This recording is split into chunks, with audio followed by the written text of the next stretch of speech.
Hello, everyone, and welcome to the ProgCast. I'm Gregg Bendian, and each week we are delving into some of the more creative aspects of music making, the creative process itself, and music production and music composition, and so many different aspects that maybe don't get talked about enough on such podcasts, but we do it here.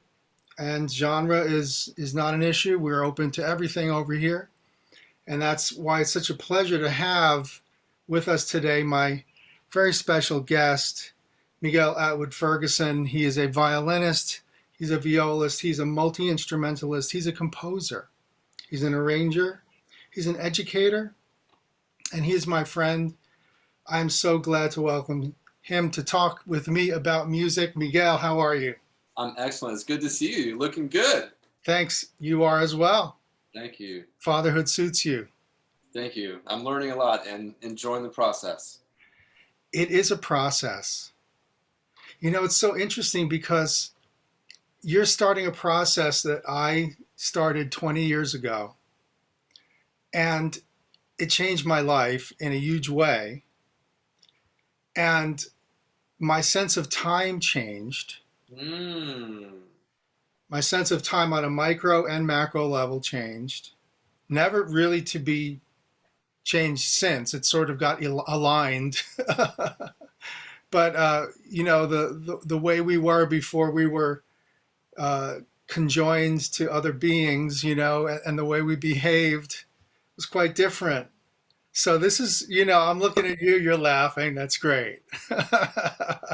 Because that's the thing, right? And so now how are you going to do it becomes the thing, because this is now the best part of all will be from this point on, I guarantee you. So it just becomes that thing. And how little sleep can you handle? Yeah. Yeah.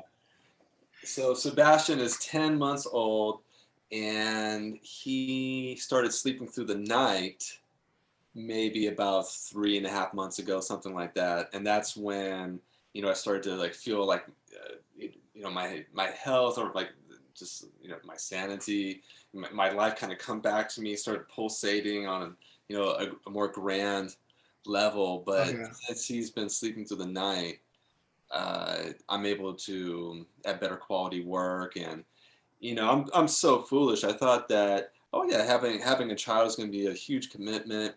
And, you know, I just won't tour as much, and, you know, I really want to be present. But then there's this global pandemic. So on top of that, I didn't equate for there being a global, so it's been a great year, actually. You've been busy, right? Say it again? You've been busy. I've been extremely busy. I'm extremely busy, and things are all working out, but I had no idea that on top of having a child, there'd be a global pandemic. So my point being, it's been quite a challenge to have that time to work and then be my best, most refreshed self when I have that time to work, so I can, you know, do the best work. So it's working out. I'm not complaining, but I'm thankful that we have an amazing nanny. That's great. You know, getting ready for our meeting today, we've been talking about doing this for a while, and we finally our stars have aligned here, so we're gonna jam. But I was thinking about I wanted to tell people about how we first met, because it was such a cool, and to this day such a memorable encounter. And I'll say why at the end. But basically what happened was I had decided that my 50th birthday concert celebration should be in Los Angeles, even though I'm from New York. And I wanted it to be with my friends and my collaborators from this circle of musicians that I love from the LA scene that was so welcoming to me in the late 80s and ever since. And be able to celebrate my musical world on my 50th. And I started to look at the different projects that I wanted to have on this event. And one of them was to have my string music performed in some form, because of all the chamber music that I write, my favorite music is string music. I just have a ton of string music in all different forms: violin solo, viola cello duo, all the combination string orchestra. I love strings. It's sort of my spirit animal is a violin, maybe even a viola. But this kind of thing, when Vinny Golia, I believe, says to me, call Lauren Baba, and then Lauren, I said, Lauren, can you get violinist Lauren Baba, composer, great arranger? She was able to call you, Miguel Atwood-Ferguson, and Artyom Manukyan, the cellist. And I was walking into this rehearsal at Lauren's apartment, knowing I had sent the music in advance, but not knowing, of course, you never really know until you walk into a room, what's the collaborative vibe? What's the collective vibe, right? So this was memorable to me because, first of all, y'all LA guys are so much more chill than the New York guys. Oh, really? In my experience, okay? I came up with some intense motherfuckers, on the Lower East Side of Manhattan, playing in basements on Avenue C. I'm not exaggerating, with like John Zorn and William Parker and all these motherfuckers. So that kind of thing gets to be, for an easygoing guy like me, I mean, I have a level of intensity, but like in the 80s, to be looking at that, and in my mind, the Lower East Side, even when I was living down there for a time, it always seemed cloudy to me. It was just a very, very, very intense and sort of brooding time. We were getting music done. It was very creative, but it was just... And then I started going to Los Angeles. And it was a different vibe, and it suited me so well. And I started collaborating, and I had my band Interzone there with the Cline brothers, and I had another group, right? So when I found that there was this next generation of guys that were doing this in LA, where it's bringing it all together, and it's about collaboration, and you're a composer, but you're an arranger, but you're a performer at that time, and you're thinking when you improvise, as we all did as composers. You're contributing your best shit to other people's stuff all the time, and it's very collaborative. It's very communal in best case scenarios, right? When I saw you guys doing that, and you asked me for my piece, well, we did two pieces of mine. One was Walkin', which was for Christopher Walken, and I talked to you guys about the image of what a good dancer Christopher Walken is. And the idea of like, this is actually about how he dances. It wasn't necessarily, it was sort of music to accompany him dancing. He's a badass dancer. So he's a hoofer, as my dad would say. And so that, and then Plane of Jars. And I think that you knew the reference of the Plane of Jars, or did you ask me what it was? I think I asked you. Yeah, and like that, because you were like trying to get an image, and I knew you heard the sounds, and you sort of heard the verticalities, and you heard what was happening as soon as you had your part, but you guys, it's a triadic piece. And just that kind of thing, when the vibe is so, we're here for the music, and also that it's fun, and just, I remember your excitement. And just, your positive energy just beaming out in this trio. And I thought, that's what I always want from a viola player. But it was more than that. That's what I want from a musician. Thanks, Someone that's so present for the music. It's like dealing on so many levels at the same time. And you get off on that. Yeah. It helps to have suffered in these various...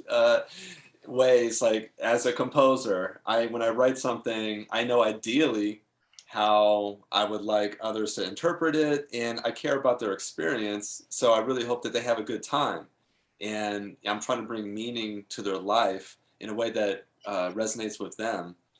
And so I know what it's like when that happens and when it doesn't, and everything in between.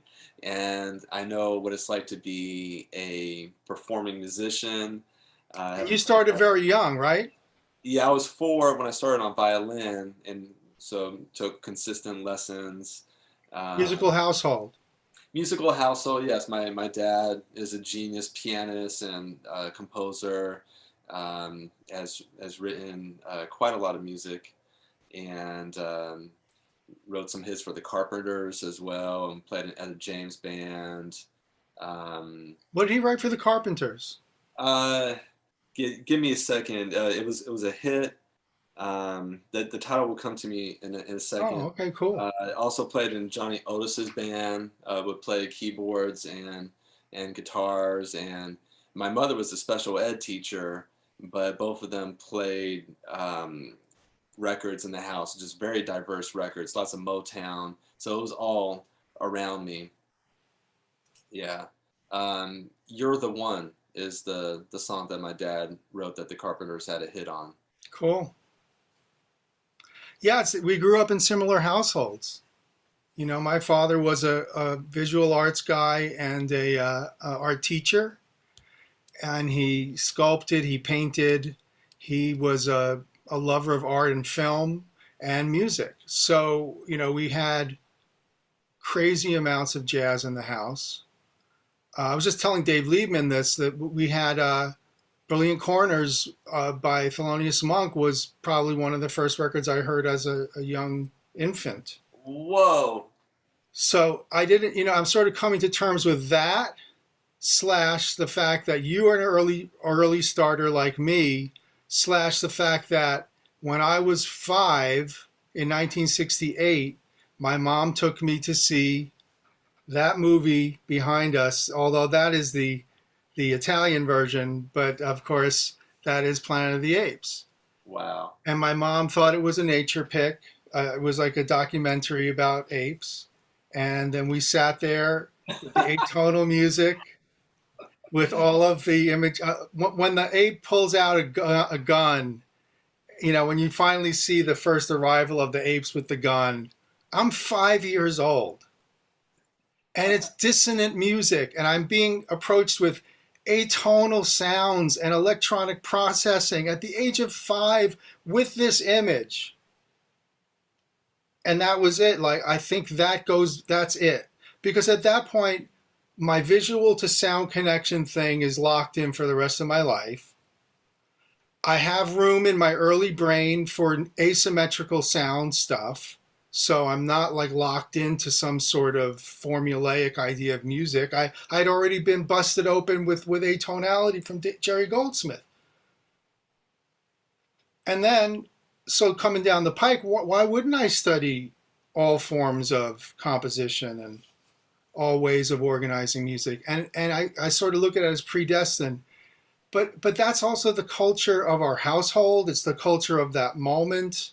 We're lucky to be born into households where when we didn't have the internet, we had our parents' record collection. We're going to gigs. But I remember you saying that you remember sounds from in utero? Definitely. Yeah. And the feeling of those sounds.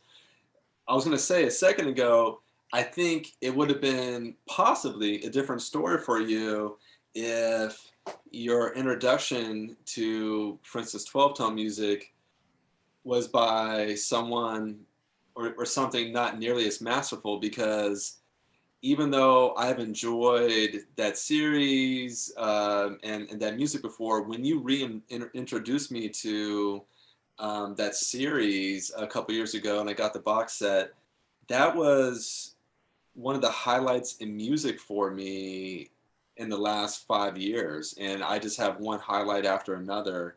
And so I'm forever indebted to you for reintroducing me to the music of Planet of the Apes. I can't get enough of it. It's so good. But my point is, if that was your introduction to that style of music, to this day, no matter how much Schoenberg or Stravinsky when he wrote in that style, or other composers that write, I still kind of prefer the Planet of the Apes.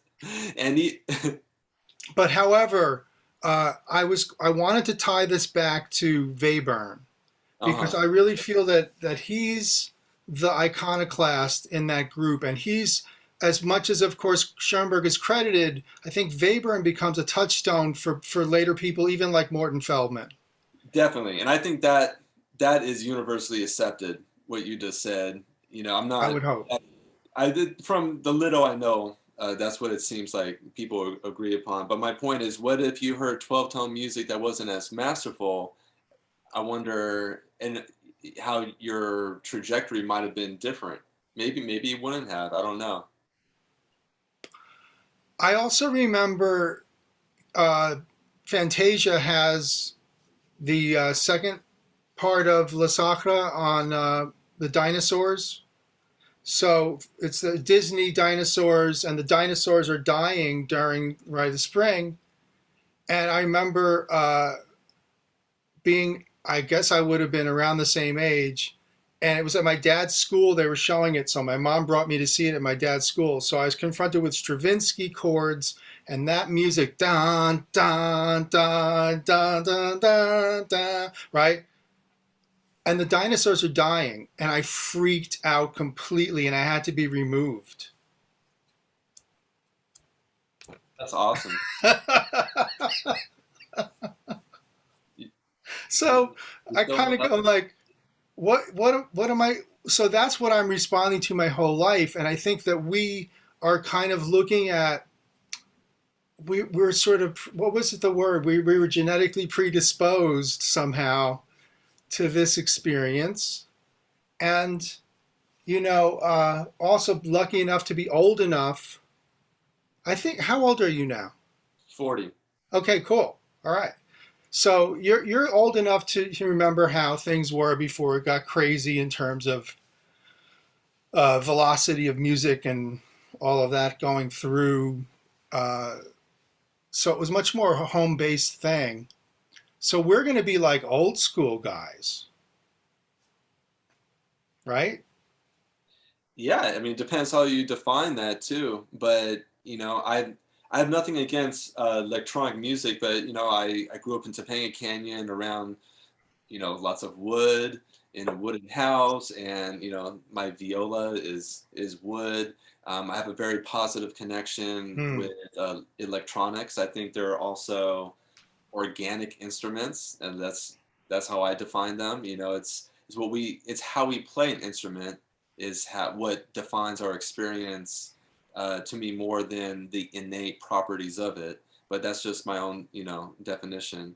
But yeah, old school. It depends how one defines old school. So if it means like pre-internet, or pre-computers, where somebody can have no quote unquote musical training but make a lot of music via just their computer, maybe that's one way somebody might define old school now.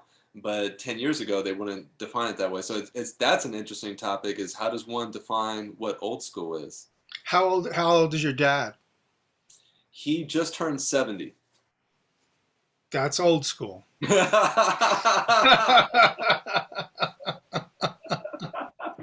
Was that helpful?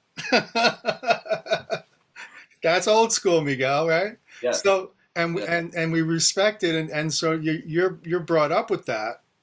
I'm brought up with that. My dad would have been above 80 at this. He'd been 82, but so like just having had sort of a touch on that, and your frame of musical reference is so wide, and that becomes your musical imagination and your musical life. Classical, also classical, maybe not the music of your time. And I always say this to myself, what is the music of my time? Because we were playing Bach cello suites for marimba, and I'm saying, what's the point here? I get that it's very well, it's put together, it's beautiful, but what is the music of my time? And how do you define your time? How do you define your time? And I always thought it was from the moment of my birth, maybe a little bit before that, but from the moment of my birth, I'm accepting sounds, so that now that I find out that I have musical memories from the age of 2 and 3, So that would put me in like 64, 60, 65, 66. I'm hearing Revolver by the Beatles when it first comes out at the age of 3, taking it in, banging on pots and pans with it, responding to it in real time. So I'm experiencing 60s and 70s explosion in all the different areas, including the Eastern philosophy, which comes through in the Indian music. And then we started, thinking about Buddhism. We start thinking about the East. And this is the beginning of that in America. I mean, obviously there's things that happened before that, but the big movement, and I talked with Dave Liebman and so many of those guys about this period where there's that explosion of looking outward and looking inward and what that meant to the music and how that manifested in forward-looking music, bringing together fusions of different areas of music, all the music we love. It's an ethos, right, Miguel? Big time. Yeah. all I can say is I agree. It sounds to me like the particular expansion you're talking about is specifically connected to Ravi Shankar. Is that the specific expansion you're talking about right now? Well, yeah. So that moment where, yes, in fact, my dad took us to see Ravi Shankar with Ala Raka at a local college. I couldn't have been 10. I was probably 8 or 9. And that happened. And likewise, he took us to see Stan Kenton at a local high school in the auditorium. And so I got to see Kenton. My dad, he was real fan. So, but that kind of thing was valuable to me, but not valuable to other of my peers or my siblings. That was just something that happened with me and my dad. Other people could tag along, but my dad and I were like locked on this thing, and we started telling him to come to shows, and he would come to see other stuff. He always came to gigs. So that's old school to me, is like, if you say you're a music fan, you're a music fan, and you have really good taste, and you have discerning taste, and you have interests, and, you understand what a good rhythm section is. My parents weren't musicians, but like, they knew what good singers were. Yeah, it's a really interesting phrase, and I don't think there's necessarily a right or wrong way to define old school, but I will point out that one common thing that I hear from a lot of people, regardless of what their age is they refer to old school as being roughly 30 to 60 years before this time now, whatever that time now is, or roughly 20 to 40 years before they were born is another way. It seems like that a lot of people refer to old school that way. When I refer to old school, for me, it just has to do more with having integrity and having a depth of quality, whether it's like a quality of sound or quality of engineering or the architecture of the music. So again, That's old school.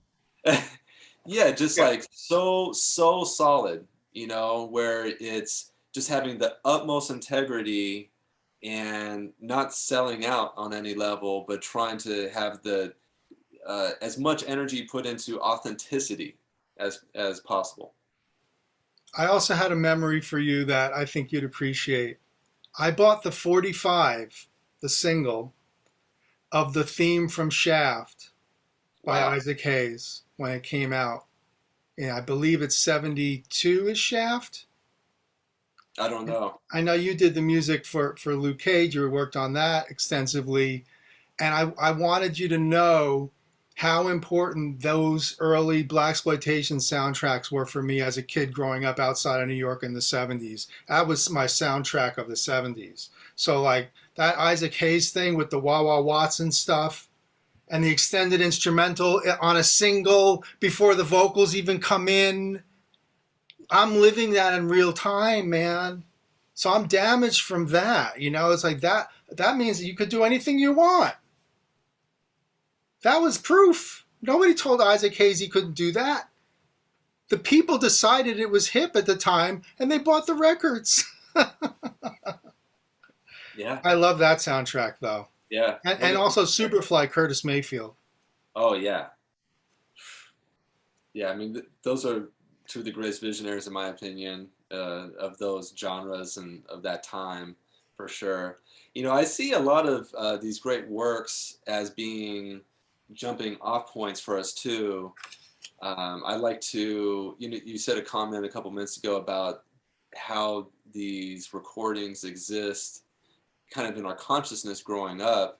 And I think you might have said something along the lines of they define or something like that. And I feel like you're right. And a way to describe that is they're kind of like exits on, off ramps on a freeway. And then we have our own relationship with these jumping off points.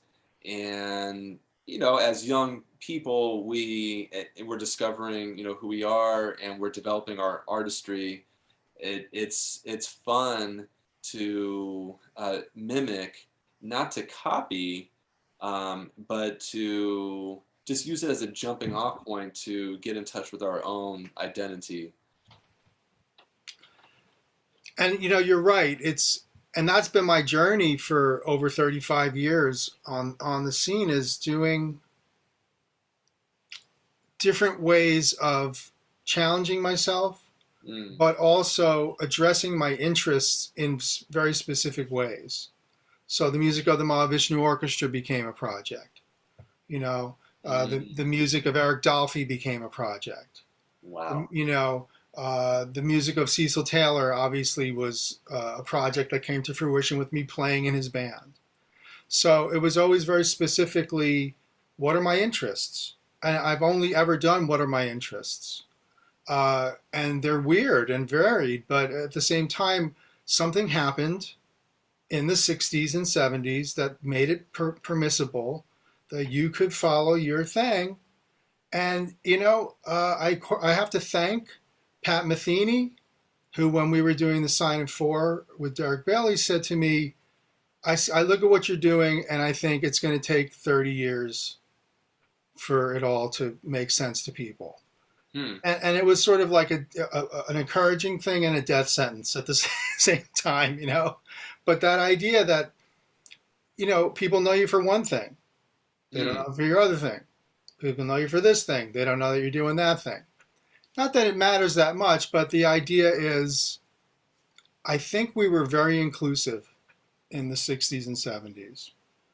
And I think the spirit of that, of connecting with people and smile on your brother, everybody get together, that was very real to us. And to carry that forward to this moment is very important, because I see what people are going through right now. And I teach young people in college age. And I'm trying to offer a very positive experience that has an idea of history, to see that we can maybe learn from what has happened and move forward. And also that it be less afraid, knowing that we were able to work through some things and people have risen above and made things happen to get us out of bad situations. And that one of the possible outcomes is a good one at all times. Yeah, and to have confidence that no matter how incredibly difficult and sad and confusing things are or can be, and worse, how they can be much worse too, we always have the ability to do something positive with it and to learn something from it. That alone is great. I think that's one reason why we're attracted to both being a composer and also an improviser. Yeah. Like one of the roots, I don't know if it's the Latin or the Italian, improvisare, I mean, obviously sounds Italian, is to reveal the unseen, and so there's something unwritten. I know some people think that everything's already destined or something like that, and I can respect that, but that doesn't quite make total sense to me. I think we do have the ability to have a huge say, at least, in writing the script of our own life. And to whatever degree I may be incorrect or correct, I do think that is one aspect of improvising that we are really attracted to, at least. and collective improvisation as well. And even was it Stravinsky or that said that, or was it Bach? Said that composing is improvising slowed down. Stravinsky, I think, said that. Yeah. Yeah. And so it's so similar to improvising, you know. So Well, and I've always worked both sides of the equation, and I've always wanted mixes and different amounts of things, and totally free, all the way up to one person follow the leader, all the way up to completely written out, and I hope ideally played well. Uh, so you know, that's the thing, and so those things have kind of not changed. Although there's a lot more self-help going on right now, and in terms of us sending each other tracks back and forth and overdubbing at home, and you know, and that's been in some ways very liberating. You miss the collaborative immediacy, but you do still have collaborative energy going on, and I've really appreciated that, particularly with Mike Keneally recently. oh wow. Some stuff with him with mallet instruments, which I, you know, did a big arrangement for percussion ensemble arrangement to work over this improvised form that we had come up with bass and drums, him on bass and me playing drum set. And so we're, you know, building tracks on this. This is for his new album that's coming out in a couple months, and you know, that ability to record at home now has gotten us through this terrible dark situation. So I feel very fortunate that that's happening, and that I can talk to great musicians like yourself and keep the energy flowing across the country, across the ocean, you know, and that's really what it's all about right now for me. And you know, so many of the people that you've collaborated with of your more or less age group of musicians has been so inspiring to me to see that you guys are still doing this. You know, you and Robert Glasper and Flying Lotus and Kamasi Washington and Anderson .Paak and Thundercat. You know, these guys mean a lot, and you're on all their stuff, and you're part of that sound, which to me was all this stuff that we did in the 70s really landed. It really took root. All that stuff that happened before is continued in this new, exciting vein, imaginative guys. They're just turning 40, you know? I mean, it's very inspiring to me. That's And so, you know, I'm very happy to see that you guys are doing so well, and that you're still making music. Tell me about one of my favorite artists that I know you've collaborated with, Erykah Badu. She reminds me of my favorite singer, all-time singer, which is Billie Holiday. She's so cool. She's just the coolest. I don't know her well. We only hung out one day and played one concert together. It was You've arranged for her in other settings, right? I arranged for her on like her third or fourth to last album, just on one song, but I don't even think she heard it. It didn't even get to her, and I don't. It wasn't on the album. She's come up to me before and come up right to my face saying like, "I want to work with you." I'm like, great. Well, I'm here, and we can work together whatever you want. But the one time we really collaborated was when the Roots did a big orchestral concert in Texas a couple years ago, and I did the bulk of the arranging for the concert, and I conducted the concert. And she was one of a handful of special guests, and she has a very laid back approach, and she's immensely skilled, and it's so easy to get lost in technique, right? There's just so many. I think it's one of the things that we love, the challenge of in being an artist is how can we not lose our original like intent, and how can we celebrate as much magic as possible and not get eaten up by any of these other pitfalls, of which there are many. And I think she does a great job of transcending these things and just provides people with a magical experience. She only on that one concert, she maybe only performed 2 songs, but she had a costume change in between both songs, and she has amazing tone. Yeah, she does. One thing that an amazing rhythm. One thing that I am so grateful for is, it seems to me, Greg, that we as human beings have the ability to potentially always improve our hearing, even as we're losing our hearing. Beethoven, all of his music before he lost his hearing is amazing, is masterful, is genius, in my opinion. Once he lost his hearing, I prefer that music much more. And it speaks to my soul so much more, and speaks to my whole psyche, and just in every aspect of it is just so incredible. And so my point is, to hear deeper doesn't mean that it's only connected to how good our physical hearing is. It's like, do we have space in our psyche and in our soul to actually hear deeper? And I think Erykah Badu is one of many amazing artists that is hearing very, very deeply.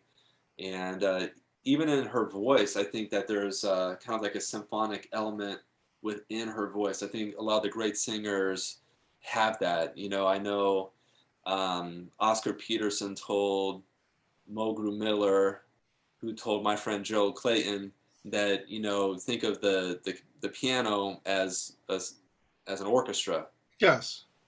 And that was Always a major part of their concept. And I think any great instrumentalist or singer does that with their instrument. Kind of like earlier you were talking about how people such as you and I try to always think as a composer, and we also always try to think as a producer.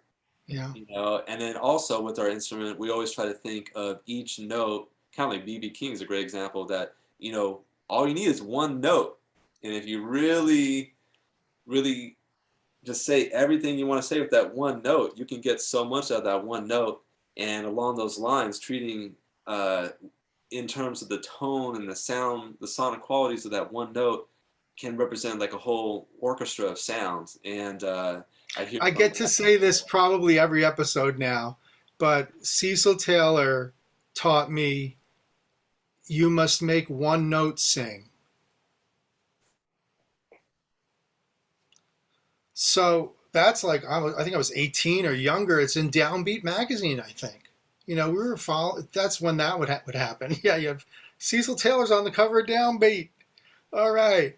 So we would read this stuff, and that was working toward understanding where he's coming from, And so then when I get to play with him, it wasn't about trying to sound like the drummers that had come before him. He knew that he wanted somebody to do something different at that point. So I started bringing more of like a contemporary classical thing and prepared drum set, and definitely influenced by Goldsmith, percussion preparation things. And he was totally into that.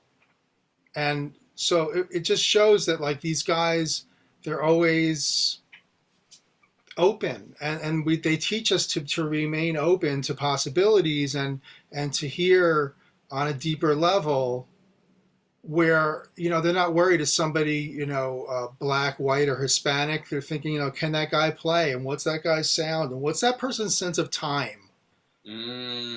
Because I studied with Steve McCall from the group Air, that I'm sure people will know. He was in Cecil's group, AACM drummer. And Steve McCall played in Cecil's group probably 2 drummers before me. So it was like Steve, then it was Tony Oxley, and then it was me. Tony Oxley? Yeah. Tony Oxley, Cecil, and William was the group right before I came in.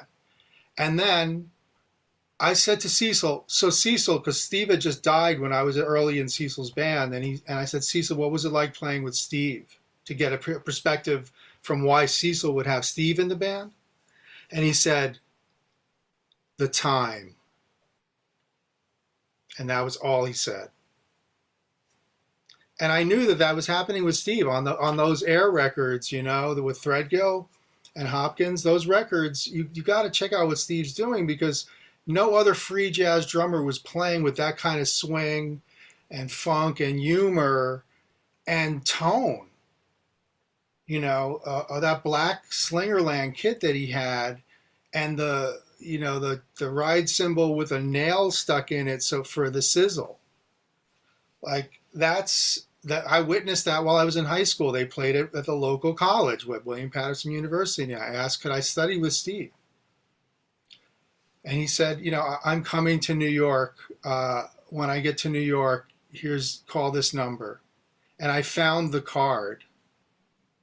And it's handwritten, Steve McCall with his phone number. And he was staying with Ambrose Jackson, who's on that early Marion Brown stuff on trumpet.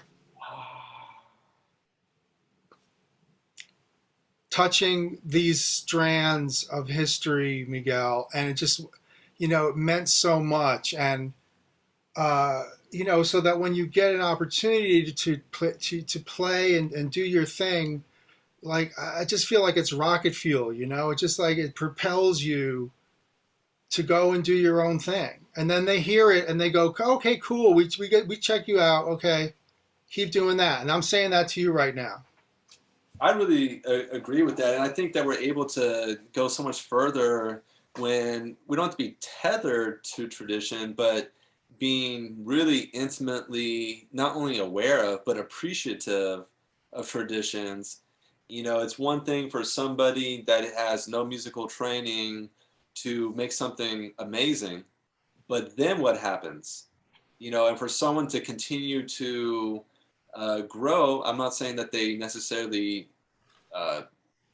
need training, but I just think that there needs to be a continued growth. And it's just one beautiful way. It's my favorite way to fuel my growth and to like really solidify my foundation as a human being in the arts, being as aware as possible of traditions, and then trying to see it as like a conversation and then add something to the conversation, even though I'm not a master yet, even though I may never be a master, I'm still going to do my best to try to be as integritous and just jump in and find a way, commit to good music, commit to meaningful moments, and work your ass off, and try to be as kind as possible.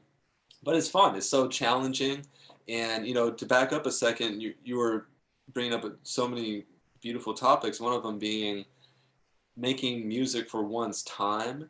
And I mentioned Beethoven a minute ago. Beethoven has that famous quote when he was writing some of his late quartets, which are definitely some of my favorite music. Mm-hmm. And some of the critics were giving him hell. And I'm paraphrasing what he said, but he's like, I don't care what you guys say. I'm not writing that music for you. I'm writing that music for an audience 200 years from now, which is about right now. Yeah. So yeah, think about what like early Webern performances were like. They must have been a nightmare, you know? And then think about when Debussy is doing his thing, just how much did people really love that? Because if they're freaking out about Le Sacre and they're freaking out about Des Airs in the late 50s by Varese in Paris, you know, there's a lot of just like straight ahead, go down the middle thing. And then these guys become, you know, I believe should be viewed as real outsiders and real provocateurs, but also addressing moments in their time where Varese brings in the sound of the city, you know, where you have Elliott Carter is going to bring in the sound of the city because he's from New York. You have these guys, Charles Ives is at the turn of the century and he's looking at modernism from the previous century. So, you know, you have that, always have that pull of backwards, forwards. You better, you know, it's because that's tethering you, but it's also, it's projecting you. And I always felt that. I always felt like, down to how the way you play, I'd be like, well, my snare roll is derived from a sort of a hybrid between Steve McCall and Buddy Rich. I can put it on a spectrum to you, like I thought about what I'm carrying forward, but I'm not going to play, traditional grip anymore. It's like only matched grip from the age of whatever it was, 14, because that was what I was going to use. Like, so all these things are like you're in a historical refraction chamber, and if you're lucky, you'll get good teachers, you'll get a good parent, you'll get a good school experience, right? Yeah, and then I also think that there's a lot of merit in the approach to, I've heard various people like Isaac Stern say that a good teacher is somebody that shows the student how to be their own best teacher. And I really like that, and I definitely want to learn forever, and I want to expand. And I think approaching something like freshness or even quality in product, we can tie that back to just growth and the enjoyment of growth. So it seems to me that if I'm just growing a little bit today, really growing, actually growing, that's a great thing. And that means, we were talking about listening earlier. To me, that means that I'm actually loving the boundaries of my listening just a little bit. And, the type of listening that we're talking about, I think is really, it's a spiritual thing. It's emotional. It's it's not just like hearing, nothing wrong with hearing, but it means to process. It means to integrate. It means to combine our authenticity with our perception of there's just so many different levels to it. It's fascinating. Endless. Yeah, but to be on that path of just eternal or just ongoing growth, I think is pretty good. I wanted to ask you about Prokofiev because we haven't really talked about Prokofiev. I know that for both of us, Debussy is immensely important, and as it shall always be, and it's all is right. But I don't know that enough people talk about Prokofiev, and I will tell you that connecting directly to the Plane of Jars that you played in my string trio is this thing that I've been responding to ever since, and I don't think I ever got it as right as I did in Plane of Jars. But Prokofiev Opus 39, violin, viola, bass. Yeah, the quintet. The quintet. Yeah, G minor. It's not Opus 25? 39. Okay. It's violin, viola, bass, oboe, and then it's oboe, clarinet. Yeah. And it hit me in high school, or junior high school. So it's a complete masterpiece. He originally wrote that for the circus. Oh, I would hope so. That's the thing. It's just, it captured a moment that I understood moving parts and making things sit while other things move, and just all these different types of movement, I think, were important to me in those 5 movements. That is such an amazing piece, and that stayed with me up until that piece that you played with me. How important was that? And Miguel, how important is the first string quartet? Is that the F major, or is no? I think number 2 is F major. Yeah, it's the 1931. Oh, okay. Did you ever play it?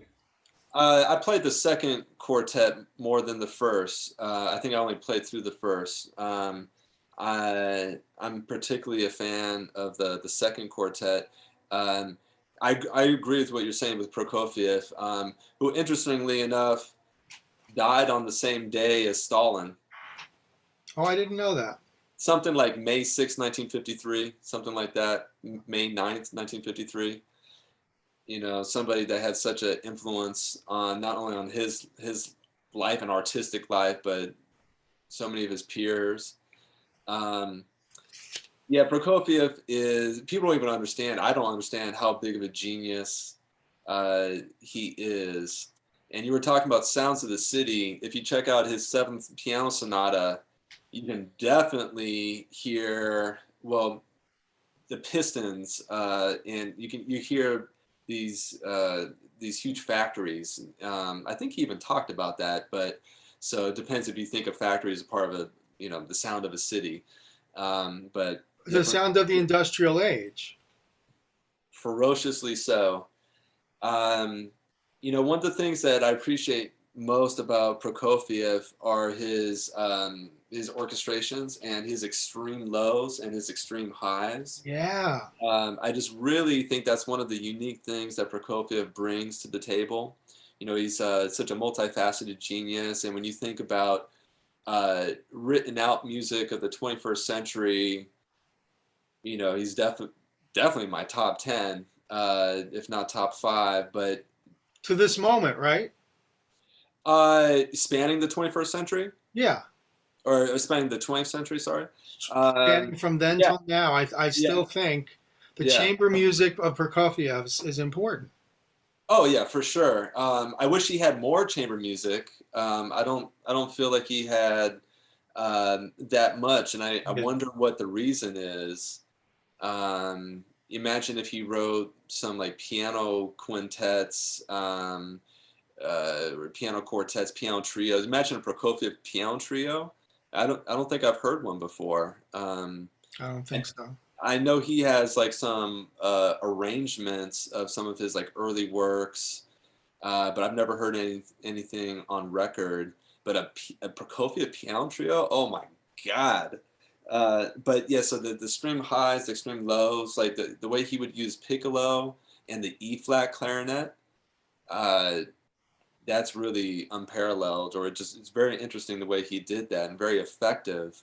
Yeah. His use of tuba, again, the lows, is just amazing. But that quintet that you talk about, I believe it was written in 1925, and it was originally written for like incidental music, connected to a circus. So it was supposed to be music that was going to be performed at a circus or in connection to an actual circus event. And that I don't think happened, but the music was written, and it's definitely a complete and total masterpiece. Every movement is just complete genius. Definitely, I think some of his best work. That's so cool that you know about that piece. I don't know why. I mean, it's definitely been played quite a lot. It's a celebrated piece, but when you think about how good it is, I'm surprised that it's not even performed more. I'm glad to hear you say that. It is distinct in that it should be considered A tier. What you're going to put up against it and say is more important than that, particularly from that era. In 25, that stands out. I mean, it's modernist to the point of being illegal in Russia. I mean, it's just, you know what I mean? It's Wow. considered Bolshevik. It's considered bullshit, and Wow. it wasn't, it wasn't pure. So he had to do that that's really the reason why is these guys would have non-state accepted music, and they had their state accepted music. Yeah. I would have freaked out if I had the good fortune to see him play. He must have just been just such a monstrously awesome pianist. I think there's a recording of his famous third piano concerto in C major. I think there's a recording of him playing that. Um, I know more of the recordings of like Rachmaninoff, and some other genius peers of his. But have you heard many Prokofiev piano recordings? No, I have not.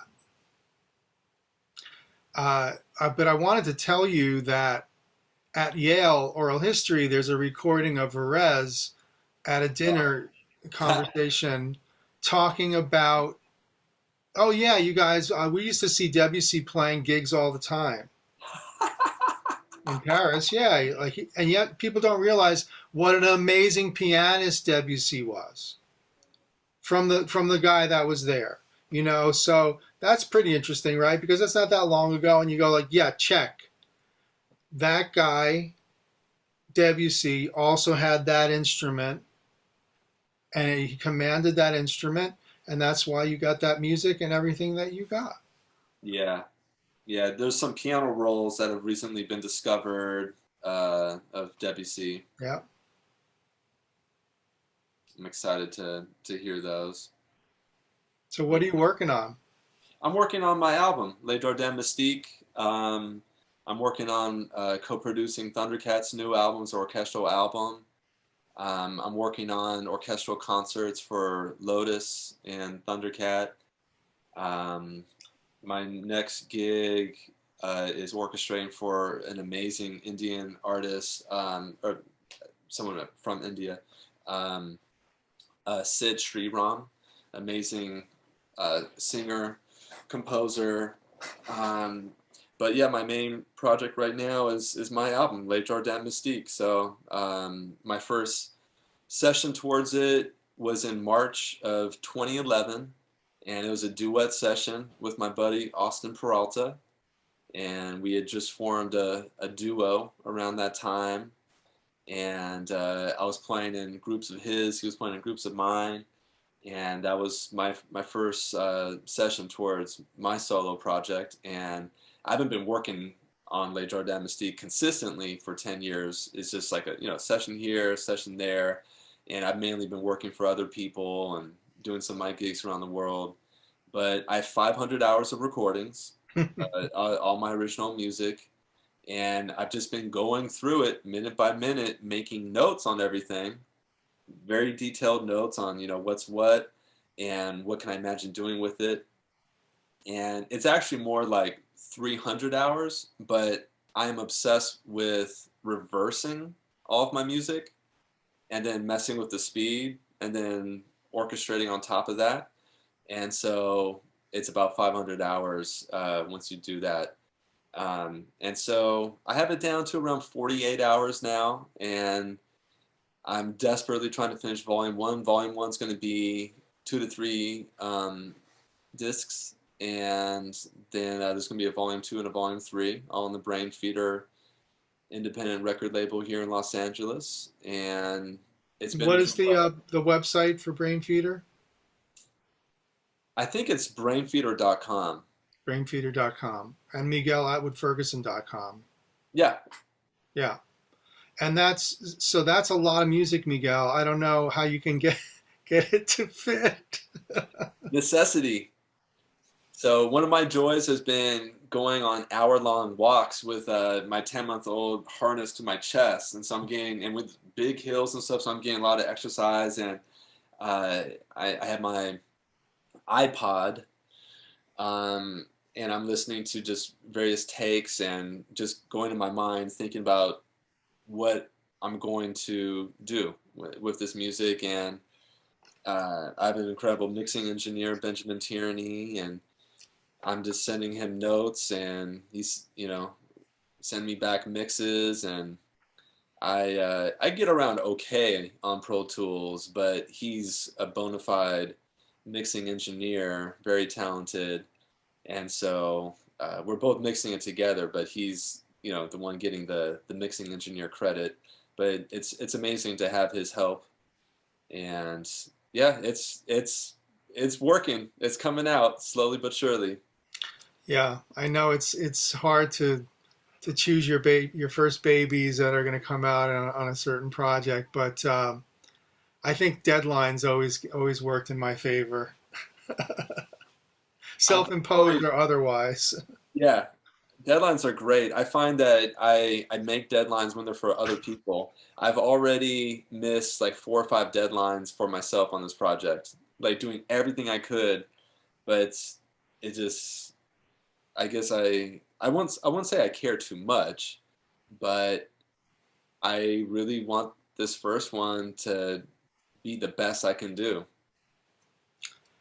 You mentioned Austin Peralta, and I wanted to take a moment because I don't think I ever told you this story, and I'm happy to tell it to everyone. The last time I saw Alan Holdsworth in public, it was a question and answer with a moderator and then the audience at the Cutting Room in New York City. It would have been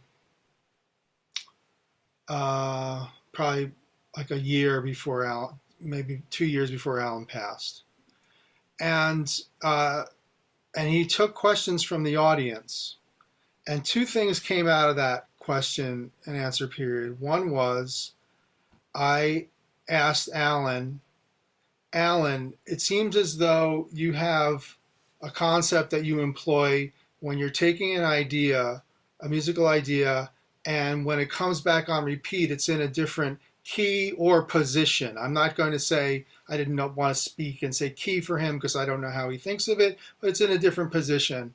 Also, second thing that I've noticed a lot in your music is when you get to the blowing section, the chord changes are different than the head, and they work in relationship to the head, but they're, again, different treatments of different ideas that don't appear in the form of the head, except for a few tunes, and I didn't want to bore him. And I said, where did you get that? And he said, I got that from impressionist composers like Debussy and Ravel. When they have an idea and it comes back, it's treated differently, and that's the variation of it. That's the form. It's kind of blocks of ideas, you know what I mean? It's scenes, and they're positioning them in different lighting, in different texture, right? And so this came from Holdsworth. That in itself, glad somebody got that on tape. Then somebody asked him about Austin Peralta. And he just started tearing up. And he said he was so great. He had so much promise. And it's a terrible tragedy. And he just couldn't go on and talking about it. And eventually, you know, he just kind of pulled himself together to go on to the next question. But that was really something to see, where that's how a master like Holdsworth felt about Austin. Yeah, maybe my favorite peer all time to play with. Being somebody that grew up strictly in the classical world, that would be, you know, listening to Motown and Jimi Hendrix and loving other styles of music, but like really focusing on classical, and then becoming completely enthralled with jazz is somewhat of a similar path that he had. And I'm nowhere near as talented as Austin or masterful on my instrument, but I was good enough to where when we got together, it was the most simpatico I've ever experienced. I played with other musicians, you know, like Brian Blade and Billy Higgins, where it just felt like I was being lifted up by the hand of God. But that's just because their benevolence is just so overflowing. They're like, here, you can be in the same room as me. And, and you know, it's just, those are the only two people I've felt that with like that. But in a similar way, but then also in this like type of peer way, Austin and I had that. And the night he died, he called me up maybe about 8 hours before he died. And still to this day, I've had this very mystical experience with him, where anytime, like on the radio or anywhere Schumann or Chopin comes on, I think of Austin for a variety of reasons. And so maybe about 8 hours, 12 hours before he died, I was driving up to go see my parents in Topanga Canyon, and I was listening to the classical radio station, and Schumann's symphony came on. So I started instantly thinking of Austin. And then about 5 seconds later, he called me. And so I'm like, I was just thinking about you, bro. And so I told him, and he's like, "Wow, that's rad." So he's like, "Yeah, I was just calling up to see if you and your string quartet would open up for me every Wednesday night in October or something like that at the Bootleg Theater." And I'm like, "Oh, hell yeah, that'll be great." And we just had a nice talk. And then I guess it was like the next day, Flying Lotus calls me and says that he died. And I screamed. You Yeah, one of the reasons why my first single is for my album is going to be a duet. It's a 10-minute duet with Austin. Um, and Improvised? no, it's a composition of mine called eudaimonia, which is a ancient Greek word, basically meaning like happiness. Um, and it was a magical session that we did at KPFK here in Los Angeles, and there's other recordings from that session too. I'm going to be releasing. They're all my original compositions, but it's a very happy, golden type of recording where you can sense he's very happy, and we're really in a nice place, in a nice zone, and I think Austin has a lot of, even though he's so young when he passed, he was like 22 or something like that, 21. I think he was 22 when he passed. But he was so mature and he had so many different sides to him. And this particular side, I don't think most people got to experience. Indirectly, they did. But anyway, I'm very excited to share this with the world. And it's a way that I can grieve and also deal with his passing. So it's a happy thing for me. That's good. I'm looking forward to hearing that. Thank you. Well, you mentioned Flying Lotus, and he's another interesting creative figure in this time period. And it's another one of it's a great example of people who will go their own way and do their thing, and it's all encompassing all of your interests. And I mean, my interests include comic books and horror films, and futurism and traditional chants from different countries. I mean, we grew up with the None Such Explorer series, so world music was exploding around us, so all of that is continues to be your world. And if you've traveled the world as we have, you see all the connections, you see the differences, but you see the connections. And I don't know, I've always felt that it was an honor to travel and perform music, to be an ambassador from one place to another, and look at what you learn and take that back to where you go. More people need to travel, apparently. So, so, Yes. so I'll just leave that there. But apparently we've traveled, and so that's your life. It impacts your music, Miguel, and so I've always loved that. When I chose this path, I never said I'd get rich, but I knew I'd never be bored. And how do you find rich? No, I mean just in terms of like if I'd make a lot of money. Mm-hmm. That was never my intent. My intent was to make a living and never be bored. Yeah. And so that's knock on wood, that's the thing, because boredom is death, and also I'll never get to everything anyway. I mean, when you finally get into your 50s, Miguel, and you're looking at your entire body of interests and your efforts and what counted the most and what means the most going forward, because now you're sort of leaning it a little bit and focusing a little bit more as you want to go forward. I feel like I'm writing some slower music than I've ever written in my life. Thinking of time in much longer intervals. That's my new project that I'm working on, a sort of ambient component to it where it's going to be soundscapes that stretch a bit. Stuff that I've never done because I've done a lot of fast music. I've done a lot of really intensely changing music, rapidly changing filmic kind of things.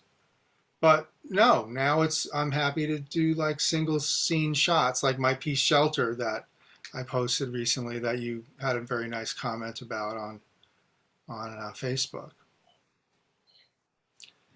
So, this is the thing, when you get to this point, everything counts, But you've always been that kind of guy, haven't you? I mean, you make everything count. You tried very much always to be completely immersed and dedicated to whatever projects you take. Yeah, but I think the beautiful thing is that we're works in progress, and I'm so full of like flaws and misunderstandings, and I'm human. And so I think the beautiful thing is to just infinitely go in that direction of which you speak. And yes, I've always tried to concentrate on like good tone, and slow music has always been my favorite music. Um, Nothing wrong with loud and fast, but I'm it doesn't move me as much as slow. Not that dynamics have to be connected to the speed, but just as an example, I'm saying. But yeah, those are infinite pursuits that resonate with me that you're talking about. Yeah, and it's definitely a visual experience for me too. At the same time, I'm trying to find spaces Mm. where I can feel safe and spaces where I can dwell. So much a part of this period has been building an environment for us to exist in. The I love concept that of, approach too, building the environment.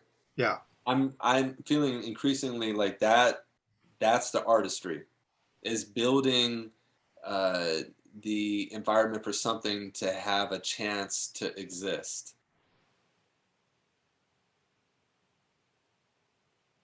In its in its best form.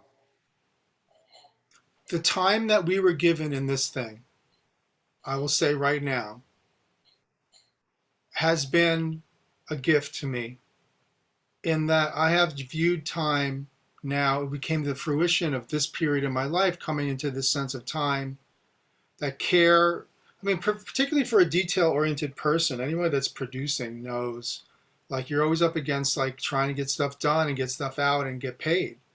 But like now it's about like I don't have anything else blocking me from spending more time on this idea till I get it the way I want. And that's been sort of the side blessing, if you will, of this whole, side silver lining of this is like I think we can really say that if we were using this time properly, we could go in and do some work and come out with some deep stuff maybe that could help us. Again, the beauty of the art perpetuating itself, and that we're, it's keeping us going and we're keeping it going and we're keeping each other going, and the world didn't stop, but we were able to spend more time, and the gift of the time, Right. having your family. What about having more time inside? I never had a problem with that anyway, so Me too. worked out okay for us. And the fact that we were able to make a living from home, but certainly this time to read more and cogitate more musical ideas than ever. I mean, honestly, for me, I can't create unless I'm relaxed. The more stressed I get, the less the spigot will turn. Mm. So if I don't get it right in the right headspace, it's not going to happen, or it's going to happen in some stilted way. But if I'm totally relaxed and I feel like I'm in my dwelling, my space, you know how it is, right? You just connect and boom, download. Yeah, that's a very interesting subject. So do you feel the same way as a performer as well? In terms of, Being relaxed and being oh yeah, oh God, yeah. I mean, that's the thing though. And when do you ever get enough rehearsals?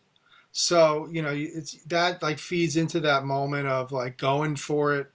But I always want it to be a balance. Like that's why I like having bands, like bands that are ongoing, that know how to play together, that can put together pieces fairly quickly, rather than this. I don't know that there would be pickup situations for my stuff, but just that idea of like, oh, I'm going to Oklahoma City, I better get a band together. So you're not doing that. But if you have an ensemble, and you have the Miguel Atwood-Ferguson ensemble, that's a pool of players that know your way of doing things and have a sense of your sense of what the music is. I think that's been something I learned early on from the AACM guys in Chicago, and the idea of having a pool of people. And then we did that in New York in the 80s. You know, it was a pool of people playing in different people's groups, looking to try to get a certain set of interests out there at whatever available spaces we had at the time. That's the scene. That's any scene. And so your stuff, same idea. I think it's just a different set of venues and maybe a different location. But I always loved the interest in the West Coast scene of the classical music. I think it's an important part of the music going forward in terms of jazz, in terms of improvisation. It was always about jazz and classical for me. Mm. It was always, like I always just felt like, no, I never was against one or the other. I got lucky. I probably had snobby teachers, but they didn't say, oh, you shouldn't be studying drum set. You know, my mallet teachers didn't think I shouldn't play drum set. My drum set teacher probably thought it's good to play mallets. So it was like there were no barriers in terms of what you're like. You don't even know you're getting ready for a career. Like you need options, right? So if you have a teacher that says, we're going to play your piece in the high school band, as I did, as you did, we're going to perform your piece. That is such an incredible affirmation to a young person. We were so lucky to have had that happen. I mean, tell me about that for you. That must have been amazing. Yeah, I had my first symphonic piece performed when I was 10, and it was the Palisades Symphony, and I have a cassette tape of it. And then I went to a school in Santa Monica on scholarship. I didn't come from a wealthy family. Crossroads in Santa Monica, where Austin Peralta went later, 10 years after me. Ah. And Crossroads played tons of my compositions. So we had a world-class string orchestra at Crossroads, and I played on the baseball team for 1 year or 2 years, and I also played bass and viola in the jazz A band. So I was in heaven, and the string orchestra, it'd be amazing. We'd be playing Bartok Divertimento one day, and then one of my string orchestral pieces another day, and then Mahler, and just we played incredible compositions by the greatest composers, and the conductor Alexander Traeger, assistant principal of the LA Phil, is an incredible violinist and conductor, and he had a good sense of humor and did well with the kids. And so it was amazing. It's humbling, and I've never been especially cocky or arrogant. I've never been impressed with myself. So my point is, I'm thankful that like I didn't get a big head or think that I didn't feel entitled. I didn't feel that, of course, this orchestra should play my music or something like that. Or I didn't feel like I felt lucky as hell. I felt like, I didn't feel like I was out of place being there, but my point is, echoing what you're talking about is how influential such a thing is, and how that continues to inform the rest of my life. And just to know how special it is to ever have an ensemble, not only play your music, but if they're going to rehearse it at all, and just to learn how to formulate in a relationship with musicians and all the different characters, like that could be another podcast, is how to maximize the experience for everybody based upon celebrating everyone's individual personality. Miles Davis talking about let everyone's weaknesses and their strengths be a strength for the group. Yeah, I'm glad you mentioned that because I think we study band leaders to understand how to lead a band. And what you witnessed that worked would be, say, for instance, Ellington knowing to write in a certain register for Russell Procope. You have, the Ellington being aware of all of those guys' strengths. Or you have Elliott Carter knowing all of the technical shortcomings and possibilities on every instrument. You have this sort of on what level are you going to get in? You're going to get in at a certain level. You're going to want to explore extended techniques. You're going to want to explore all colorful possibilities. You're going to want to organize on a very micro level. I think that's apart from writing opera, which I hear is the ultimate musical expression. My understanding is that I'm trying to hit on all these different levels of consciousness with what I'm doing, including the unconsciousness. I'm very into the whole dreamscape thing, and I have, tapped into that on many occasions. It's a very important part of my work. So we'll say that. Was that the same for you, Miguel? That's what my album's about. Le Jardin Mystique is basically like a bridge between all of these landscapes.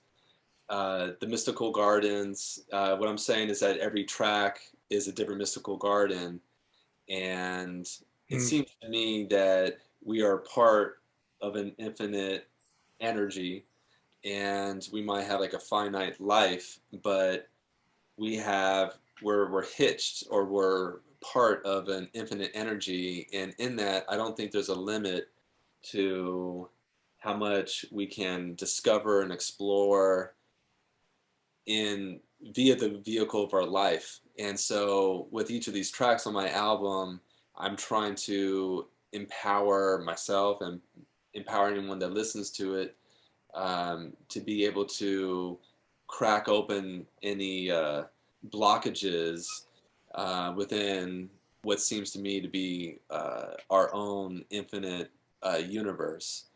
And so I'm also trying to give energy to the uniqueness of people.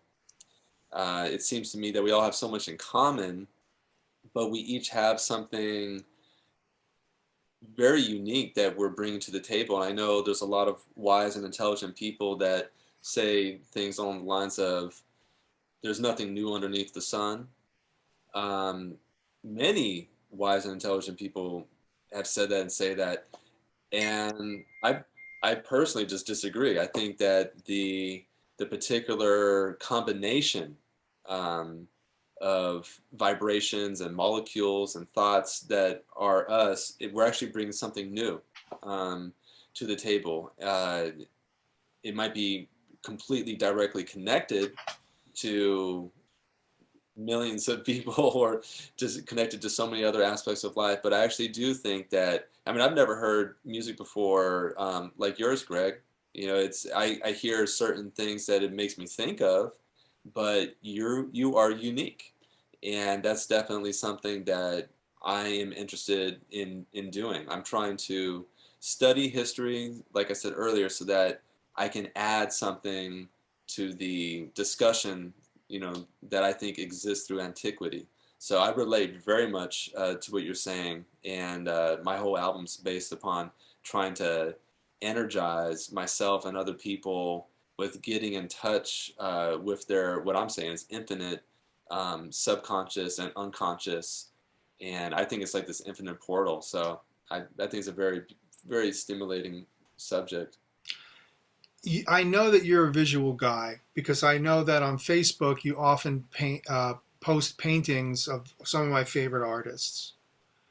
And I have always felt that those were on one level a scene, on one level they're a musical score because there clearly are rhythms involved. There are clearly gradations of color and texture in these things. Paul Klee, always a favorite of mine. And I have a piece dedicated to Arshile Gorky, the Armenian painter, called Frame the Invisible. And I've always been very interested in the visual connection to music. something that happened to me at a very young age, as I was telling you, even if it was just animation. But eventually it just came through my whole life where everything has both a visual and a sonic component to me. Is that the case for you? Yes, but the visual isn't necessarily revealed to me at the moment of inception. So sometimes it's just a little bit later. Sometimes the visual comes first. But another way to explain what I think you're talking about is a type of experience related to what work we're involved in that is not just music, or it's not just visuals. It's connected to these other very important aspects of life. So in that way, everything I write and that I'm involved in, I'm bringing that to that experience, and it's very important. You're bringing a reality. Yeah, my perception of reality, myness to it. Yeah. Yeah, your point of view Yeah. through everything that you lived and everything that you are. And that's what, you're paying the ticket for, that's what you're on board for, really. That's what we were on board for with Hendrix. I mean, Yeah. that's what you're on board for each of these guys is, you know, I saw it time and time again. I knew it was like we had a word jive. We used that word jive a lot in the 70s. But it was jive if you tried to like cop somebody else's shit. So like you would be tarred and feathered, run out of town. So like it was really important for you to be like, well, what are you interested in? You should embrace what you're interested in because you're not going to be, doing what that guy's doing. You'll be laughed out of town. So to your point, it's like I always wanted to be myself musically. I knew there was no value necessarily. Even when I did repertoire, I tried to do something personal with it. Mm-hmm. So it reflected something of why I would do repertoire of that person or that composer. So what does it mean to you? Everything is refracting through you. And that's what we were asking artists to do. And it's a study in humanity for me, if I were to be really honest and open about it. Like, you're talking about, yes, more happy people expressing themselves, creatively and lovingly in the world would be a really amazing thing. Ready for that yesterday, So that's the thing. And being that, manifesting that is its own pleasure, its own reward. And its own courage. Yeah. Yeah. And so, the fact that we still have some of the elders with us that are still doing their thing, and Jack DeJohnette's still around, man. Watch out. That's very exciting to me that we exist during the same time as Jack DeJohnette. And Sonny Rollins is still on the planet. So, there's still a lot of power in the music. I'm loving that everyone is still moving forward with their releases and their work as I've done as well, and feeling really happy that people are collaborating. Yeah, something you were saying some minutes ago made me think of you were talking about the nature of this pandemic and making art and how it's awesome that even though we have so many limitations right now, we can still overdub is one of the points you were making. And so then I was thinking about it, and something to me that's transcendent in what you're talking about is just doing your best. And what does that mean to you? It doesn't matter what someone else thinks. I mean, it can hopefully help us in some way or enhance our perspective, but that concept of doing your best, I think, is a transcendent, very personal, beautiful thing.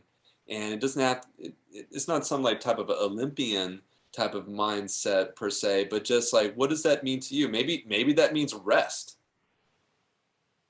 Maybe he means, do some cooking today.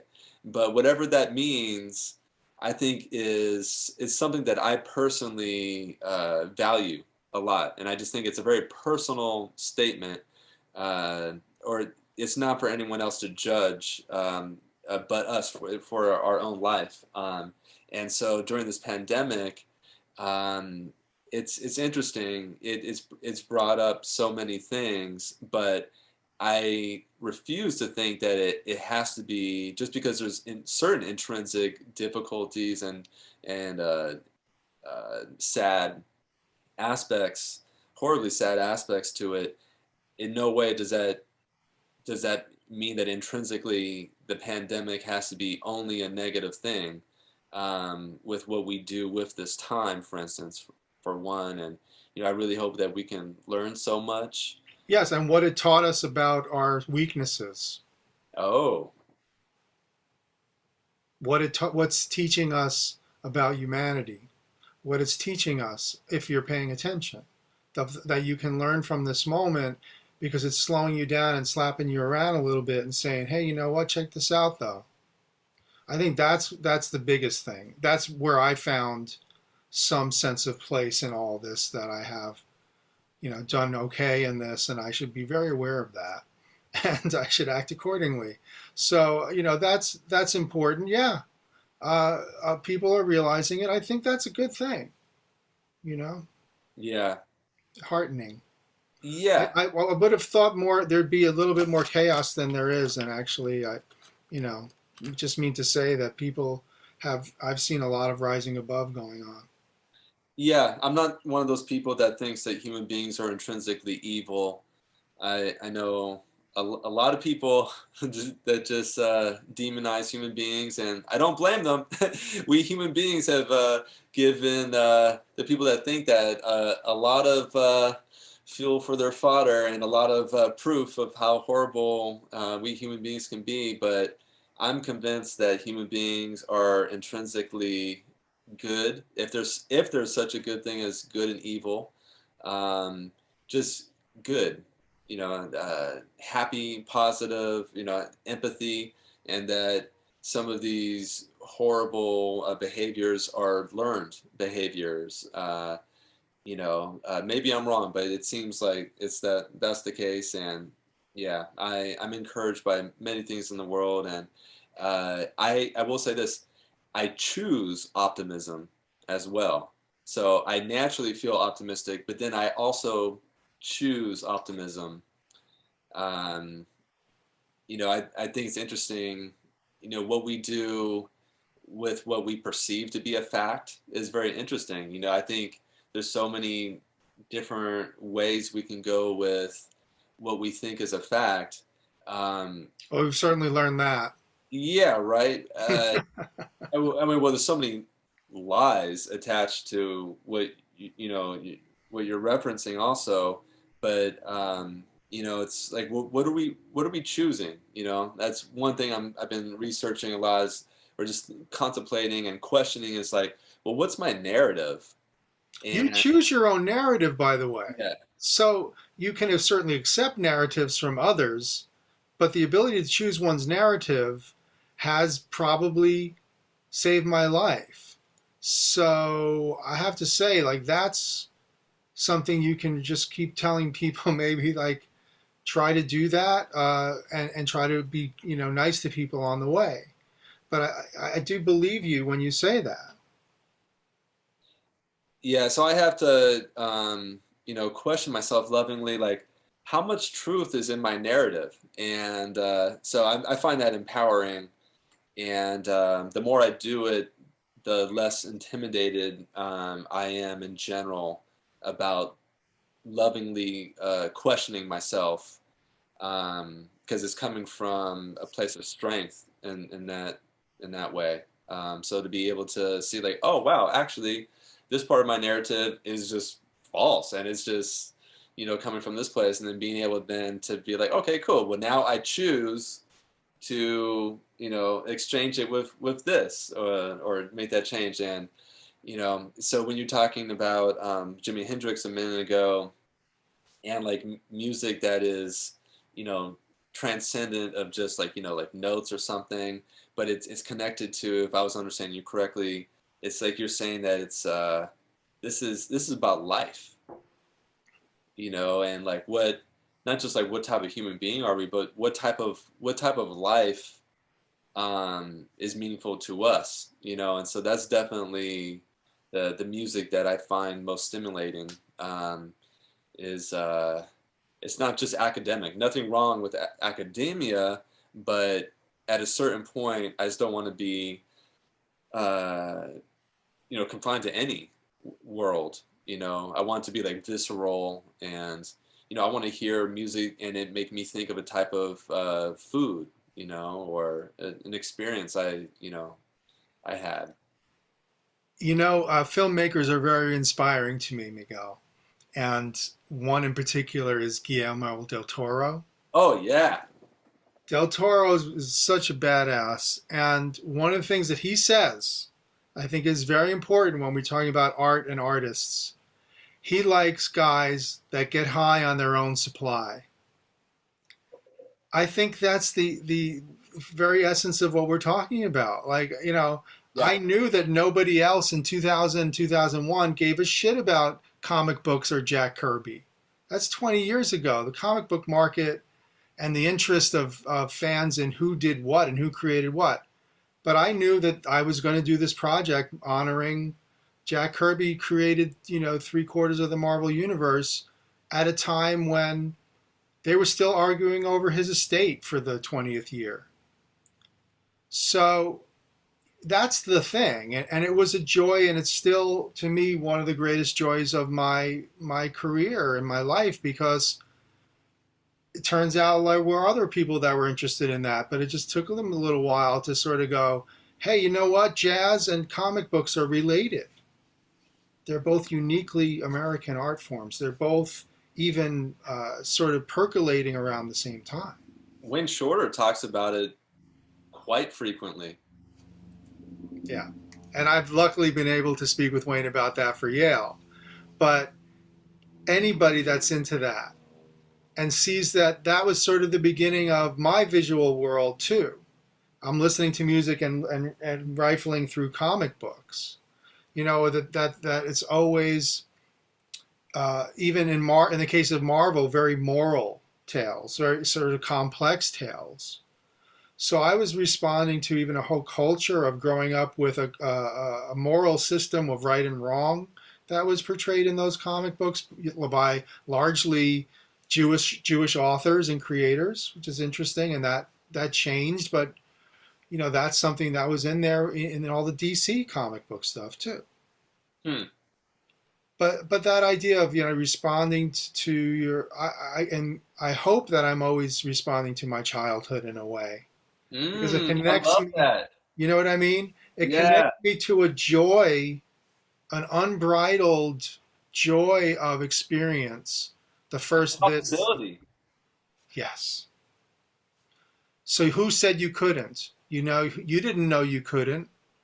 So that frame of mind too, of the dreamer, that I was falling asleep in grammar school or even high school, what I'm dreaming about, what I'm working on, what I'm thinking about, the creative mind. Listening to music going to sleep, by the way, for a number of years was probably a really important thing in my life. I forgot about that. I did the same thing, and I had repeat tapes. And as an infant, my parents had repeat tapes of like Bach, Beethoven, Mozart, Tchaikovsky, Chopin, playing in my room. Yeah, that's interesting. Going to sleep though, playing music. The other thing I wanted to say about comics, imagination and superpowers. In a minute, a couple minutes ago, I said, you know, possibility. You know, so I just think I think they're very spiritual, very applicable things to our everyday life. And I think we're all superheroes. I think that, all of us. We certainly all each have our individual powers and weaknesses. Right. And I think that there's no limit to them. Yeah. How something can be our kryptonite, or something can empower us, or, you know, like when we really believe something, the depth of that belief I think is a superpower. And there's the side of it that also might have a kryptonite, but these I think are so applicable to each of us, regardless of whether like we're religious or not. Uh, I just think it's so beautiful, and so to get those wheels turning, I think can be very freeing because we often feel so misunderstood, either in our families or at the school that you're talking about being a child, or I've spent the first 20 years of my life feeling incredibly alienated. Yeah. And so it's so beautiful, like how something like comics or art can help us get in touch with our own place in the multiverse. For sure. Super. And when I was working on that project, I got to thank Stan Lee, who gave me a liner quote. I got to thank him for Marvel's vocabulary. Wow. Because they always had really good high-level vocabulary. You might have to look up a word. You'd certainly get the context of it. They did not write down, and that was Stan. That was his. Oh, okay. That came from him. Okay. Yeah, yeah. Stan wanted it to be really well written as possible. And when he wrote, he could write in different styles, different voices, His Silver Surfer writing, I always love that. His pseudo spiritual religious writing for this outer space character who looks at the world and says, "What have you guys done?" that connected too. I mean, that in a way that was our religion, was the comic book characters that we encountered, that we connected to whatever their ethos was. Wow. Was he the bad guy outsider, or was he the observer, the watcher? Was he street level or was he cosmic? Like, we were into all the different gradations of all these different characters, and of course that's what Marvel was. They all are, really. Are you in space, or are you on Earth? Are you on another world? Are you in a different dimension? And of course that's the multiverse that you speak of, and so that's also the quest for variety that I think we have in terms of perception. That if you really want variety of perception, and the fact that you've traveled and you've seen, well, the people in Egypt see the world quite differently from the people in Iowa. If you sort of realize all these different realities and you're processing them, that's evolution, I think. That's the evolution of consciousness, is accepting more and sort of dealing, right? You're dealing on more levels. You're sensitive. Like Steve Hillage would say, you're tuning into different vibrational levels. And you're able to process it. But able to process it and come to a positive result, And you're able to integrate it in a highly functioning way that will benefit you and your family. I feel like the more closed-minded we are, we come up against a vibe or a thought that doesn't feel good to us. We might just put up a wall, or we might just dismiss it. And, maybe there's a time and place to do that. But I feel like the more evolved we are, we have the skills to be able to be like, okay, well, let me consider this, and if it doesn't work for me, that's okay. But that doesn't mean I have to dismiss that person or dismiss that thought. It just it's like the ocean. The ocean doesn't push away the waters of the river. The ocean figures out a way to integrate all the energy and all the makeup of all the different waters. Even when there's salt water coming together with fresh water, it does this very interesting ballet. It's very interesting. So maybe that's another level when Bruce Lee says be like water. Maybe that's another level to that. Maybe. And there's also a really beautiful transition that you teed up for me, which is, speaking of which, what about Jay Dilla? Yeah, Aquarius, and definitely like water. So Jay Dilla comes from a very musical family. His father, a bassist, and I believe a singer also, and voice coach, and his mom, amazing singer, and born in Detroit in 1974. And my favorite all-time hip-hop producer. and I never met him. A lot of my friends met him and worked with him, and I became familiar with his work, not knowing it was his. I was, like a lot of my friends, just a fan of hip hop. But I was a classical geek in high school, just becoming obsessed with jazz and just full on becoming obsessed with jazz. Um, and I was listening to A Tribe Called Quest, an amazing, amazing hip hop ensemble, and Jay Dilla did a lot of the production for them. But I still didn't know it was Jay Dilla. I would just listen to the record and sometimes look at the liner notes. Is Tribe Called Quest early Dilla? I guess you could say that's early Dilla. Dilla started in '92 making his more internationally available music, and the work with Tribe Called Quest, I want to say 1996 was the first time that something was released commercially. Maybe it was slightly earlier than that. Couldn't have been before '94, but so I was listening to this music and really enjoying it, and in hearing some of the jazz music that I loved being sampled in there. And so then once I went to college and then graduated college, I met my good friend Carlos Nino, who is an incredible multi-instrumentalist producer and music historian too, record collector, and he's really helped educate me in a lot of different ways. And he and I came up with this initial concept that I ran with and took over, but it was initially inspired by both of us, and we were making a list of all the people that we wanted to do orchestral projects with, and he was friends with Dilla and acquaintances with Dilla, and Dilla was either number one on our list, definitely in our top three. I think he was number one on our list of somebody that we were going to approach, saying that he was going to be like the featured artist, I was going to be the music director, and Carlos was going to be the producer. And he died of lupus-related causes, I think in 2006, before we approached him. And so the year after he died, we released one single because we're like, you know what, we have this project, we believe in it too much, we're just going to go ahead and do it anyway. So we released the first single the year after he died, and that was very celebrated, and that led to a 4-song EP, and that led to a concert, and the concert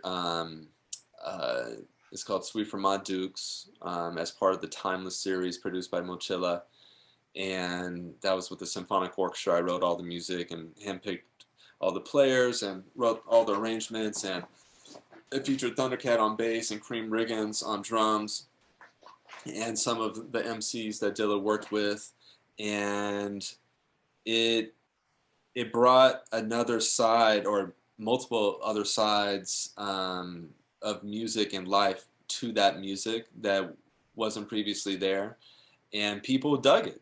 And I'll say this: there's so many beautiful ways to do a tribute.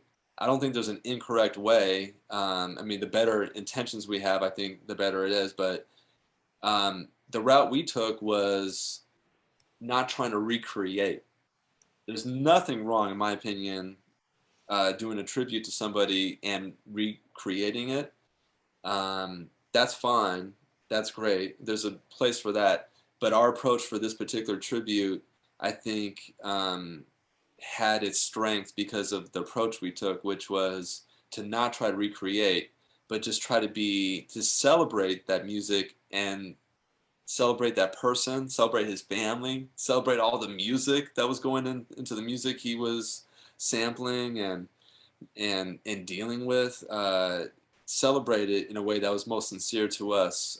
So it had a lot of my original music in there, and I flipped things quite a lot. So yeah, Jay Dilla is he passed in 2006, but he's alive and doing well in many people's hearts and minds, and he continues to take on steam. What is his impact on the music? When you say define the in that What is sentence? his impact on music? On music today? Yeah. Uh, well, I'm not an authority, and I'm not aware enough to answer that question. But just for shits and giggles, if I was to answer that question to the best of my abilities, For you then. for me, one of the biggest influences is Jay Dilla, and he's transcendent. So he was operating in a hip hop world, but he was not trying to fit in. Nothing wrong with fitting in, but that was not his goal. Uh, he was so huge that he definitely was transcendent of just hip hop. He was dealing with world music. Uh, he was dealing with when people think of drum machines, some people might think of, okay, well, you just press it on and off. Someone might be that ludicrous to think that. Yeah, maybe sometimes it's as simple as pressing on and off, but definitely Jay Dilla was not doing that. So He he made it had a musical instrument. completely, and so he had the quantize button turned off, and he was, he my favorite drummer is Elvin Jones, and he Jay Dilla to me has a similar feel to Elvin. I don't know how often Elvin's dealing with quintuplets. I know Elvin deals with a lot of triplets, but I get a lot of quintuple vibe and triplet vibe from Elvin, and I Yeah. get that same type of vibe uh, from Jay Dilla. And so Jay Dilla uh, was able to include such a tremendous feeling that was very singular and unique to him, that was so influential on like hip hop, R&B. Uh, uh, right, he was taking like rock, hip hop, R&B, soul, world music, gospel. His favorite artist growing up was James Brown, and so there's like this heavy James Brown influence on Dilla's music.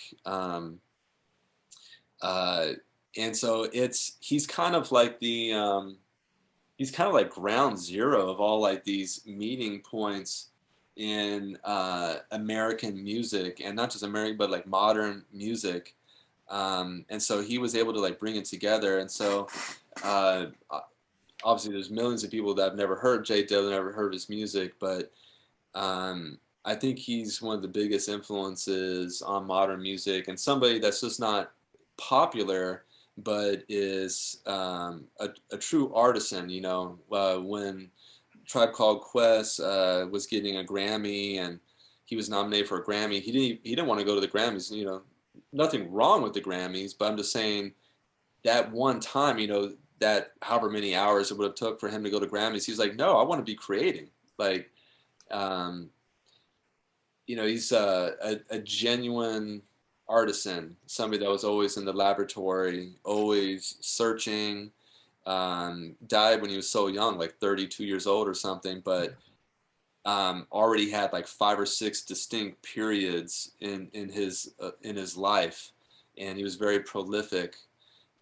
So for me and the people that are close to me, he's definitely one of the most influential artists of like the last 150 years or something. That's incredible. And he had a good feeling. He had like a good, there was like a positive, jubilant, how like Wynton Kelly has like a jubilant feeling, and like Herbie has a jubilant feeling sometimes. And it's not that you can't have sad music. I mean, I love sad music. I want like a full expression No, I in. love the idea of just a jubilant feeling in music. Absolutely. I mean, I think everyone should have one. I have my version of it. I love it. Yeah, you got to, because otherwise there's no dark. If you gotta have light and dark, I feel. Yeah, yeah. And all right. Do you think that dark only exists because there's light, and vice versa too? Like, they're both important and they're both in each other? Yeah, there's certainly gradations, but I think that there's evidence in my life that there's very dark forces, events, energy, and there's very light and bright energy and activity, and sort of, if you can see that in your life, you can certainly manifest that in your music more effectively. My sense of dark in music is very, very dark. But I like extremes, like I have very, very light and bright sounds that I'm interested in with bells and bowed percussion and things like that. But I also love me some bass. So like I want that range, like uh, I think you're talking about the extremes of Prokofiev. I think that's the best. Because also, people forget, like you go up there, you're not getting in the way of anything up there. That's prime real estate up there. If you want to really go up there and create something up there, it can hang and it's coexist with things that are so obviously, yeah, I want the full canvas, Yeah. I'll take the full paint box and the large canvas, Yeah, right? definitely. Yeah, in my own expression too, one of the things that I can't stand is if uh, even if it's high level to me or it's made well, if all the stuff I'm creating sounds similar, I can't stand that. And so I'm always trying to expand, who I am as a person and my ability to write music and play tones that give like a very, very varied, diverse expression that is very important to me. It never ceases to amaze me how I can listen to an album of a truly great artist and all the songs sound so similar. And that's okay. It's definitely okay. It's one of the options. It's one of the options. I just don't want that to be my only option. Yeah, there's a So song cycle, there's a set, whatever you want to say. I know, but that's right. I want all the options. I want to have That the ability, the technique. I want to have the technique if I want to be able to have like a lot of diversity to be able to do that. And I just don't want to get locked in to just having, oh, this is what I like and this is just the one thing I do. To me that's very not enjoyable. right. And things to look forward to, and having a list of projects that you want to get to and dream projects, and always looking to collaborate with more and more people that you admire, and I want to collaborate with you. let's do it. I want to email you some of my album and see if any of the sections are speaking to you and see if you can play any variety of instruments. I would certainly be open to that. I'd love it. Well, thank you for considering that. I will be very selective with your time and as respectful as humanly possible. And when I get closer, I'll pick a couple sections and send them your way and see if they're speaking to you. I can't think of any instrument that I've heard you play that I don't just completely admire and adore. But one of those instruments is the way that you play the vibraphone. Damn, you really, I mean, you speak on every instrument just very deeply, but you play the vibes in a way that I've never heard anyone play the vibes. Just like your clarity and just everything, the uniqueness of your approach is extremely awesome and profound. That's so sweet. Thank you. I love the vibraphone.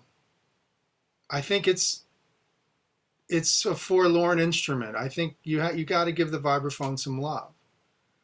Um, I didn't want to be a pianist. I didn't really have that, but I wanted to be able to play chords and melodies. And I wish it would go lower in register, because I just love the lower register of the vibraphone. But I can tell you that I'm going through my archive right now, Miguel, of the 35 years we were talking about, and trying to transfer some of it. And a show from 98 or 96 came up from Chicago, and I was doing a solo tour where I would get in my car, like a Dodge Dart, and I had a vibraphone and a drum set. And I had this, I can't remember what I called it, something like plates and cylinders or whatever. So it was going to be drum set solo composition, vibraphone solo composition, A, B for an evening, you know, and that's what I was touring. And I pulled out this, the guy that's transferring stuff for me sent me this vibraphone solo, and I listened to it. It was following a drum set solo, so it was that tour. And I thought, I really got seriously into this vibraphone thing. In a way, I felt like not a lot of people were pushing the instrument. And one time, Nels Cline, our buddy, was playing me a group that he had with a vibraphonist, a vibraphonist. And I was listening to it, and I said to Alex, I'm listening to this vibraphonist, and I guess I only now realize how extreme I was. And he says, Greg, no one was more extreme on the vibraphone than you. And I just thought, well, I'll listen to you. You know, you have some input. Certainly, he's been my drummer whenever I play vibraphone, and I always also thought of it as a orchestral instrument. So, you know, you're going to get into articulation. You're going to get into bowing. You're going to get into motor speed or no motor. You're going to get into preparations. Why wouldn't you? You know. So there's a lot of vibraphone music. I appreciate you noticing that. I've done a lot of vibraphone music, vibraphone in different settings. I love it. It's funny because I always wanted to do vibraphone marimba, but it was impossible live to tour vibraphone marimba. And we were always looking to do gigs, you know, so you could have like marimba on recordings, as you'll notice. But apart from Bobby Hutcherson, like, you know, who was going out with vibraphone and marimba? Well, there was Double Image, I think Dave Samuels and Dave Friesen. There were a couple of different groups like that tried to have. Gong, of course, had vibraphone and marimba a lot in their music, but a lot of groups, you couldn't get that. You couldn't tour that. You're talking about jazz music with a huge gear component. But percussion was a really big thing too of my time, right? So the explosion of percussionists in the 70s was huge. And that influenced all my thoughts about vibraphone and all my influences. Can percussion lead a band? Can you have a band where percussion is a featured instrument? Or is it a color instrument? You know, so like all these questions are coming to mind. Like, can I go up against a guitarist like Nels Cline? You know, live? You know, so then you figure out processing. You figure out whatever you got to figure out. Different, you know. Sometime I'll show you my mallet collection. Ooh. But that's like our thing, you know. Like we're always looking at color and articulation and tone and timbre and texture, everything that you would want. I'll tell you one thing that you specialize in that I personally am attracted to in any musician. How you navigate in between notes. So some people say, well, that is what music is. It makes me think of people like Monk and Mozart, but specifically on the vibraphone, the way that you allow the notes to breathe, to exist, and to be in dialogue with each other, to me, is extremely profound and extremely enjoyable. Thank you. It's definitely a primary concern to make all those things happen, you know. but you allow it. It takes so much. We were talking about like listening and like space. I think it takes a lot of balls to be able to let a note exist in our anxiety and in our neediness. So often we just jump in with another note or we crowd the space. And so I really appreciate it when anybody of any genre allows space. My friend Jamire Williams, an amazing drummer and producer, he posted something on Instagram a year or two ago where he said, let's create some space so we can space out. So if there's no space there, how's the listener supposed to be able to like enjoy putting their own energy and experience into what they're listening to? It's like, yeah, there's room for them to have their own experience. Think about the opening moment of The Faun by Debussy. Mm-hmm. What happens after that first opening salvo? Complete space, silence, right? Then you're going on right from that moment, and you wait. That's the greatest lesson for me. Like, this guy had the balls to stop his piece before it got started, to put that in there, to say, hey, listen, I'm not doing anything yet. Boom. I don't know, man. I mean, I don't find that percussionists influenced me that much, because I thought the idea was to not be a drummer or a percussionist guy, was to be an instrumentalist on your instrument in the way other guys were. That was a big concern for me too. Like I said, to be able to keep up with guitarists.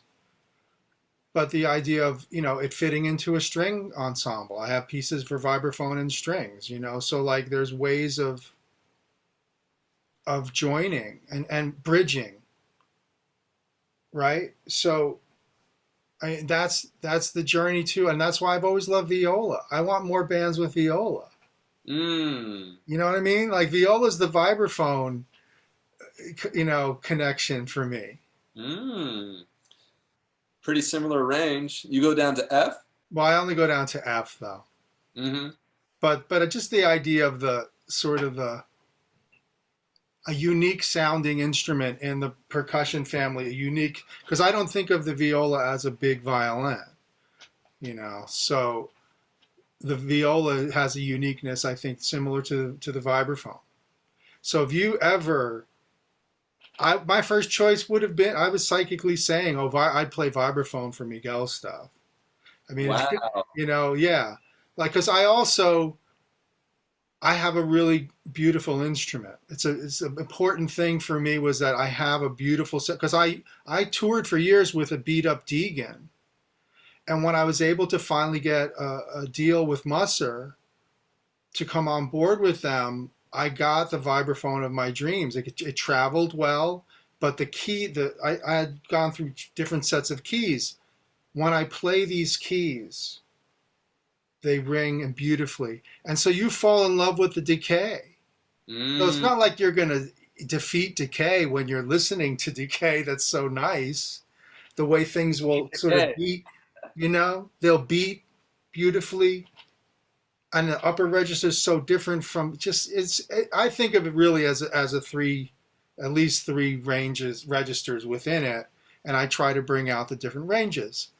So the thing about it is, then I extended it to include glockenspiel.